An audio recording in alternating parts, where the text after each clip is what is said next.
Which best describe the effect on the x-intercept of the graph of f of x equals 3/4 x minus 3 if the slope is changed to negative 3/4? I would start by graphing the graph of f of x equals 3/4 x minus 3. Our y-intercept is negative 3, so we'll start at negative 3. And then the slope is 3/4, so from our negative 3, we'll use our slope. We'll rise 3, 1, 2, 3, and we'll run 4, 1, 2, 3, 4, and we'll graph our line. Now, if the slope was changed to negative 3/4, let's see what would happen. We'll still be at our y-intercept of negative 3, and the slope is now negative 3/4. So I can go down 3, 1, 2, 3, to the right 4, 1, 2, 3, 4.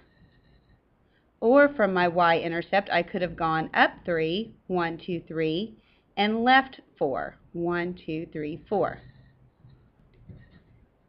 So if we look at our answers, we can go through them and see which one would best describe what happens. A, the x-intercept remains the same, and the new line is translated upward. Well, the x-intercept did not stay the same, so we know it's not A. The x-intercept becomes negative, and the new line is parallel to the original line. Well, these two lines are not parallel, so we know it's not B. C, the x-intercept remains the same, and the new line is translated downward. Well, again, our x-intercepts are not the same, so it's not C. And D, the x-intercept becomes negative, and the new line intersects the original line. Well, on this line, our intercept is 4, and here it's negative 4, so it does become negative, and the two lines intersect, so our answer would be D. Number 2, a linear function is described by the equation y equals negative 5/9 minus 7. Which description best illustrates the changes of the graph if the y-intercept is decreased by 4? So on our equation, we have y equals negative 5/9 x minus 7.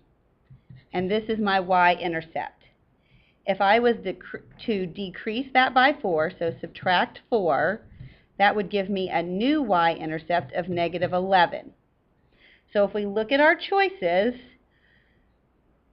our answer would be D.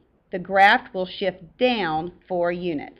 It was at negative 7, and now it's moved down to negative 11, so our answer would be D.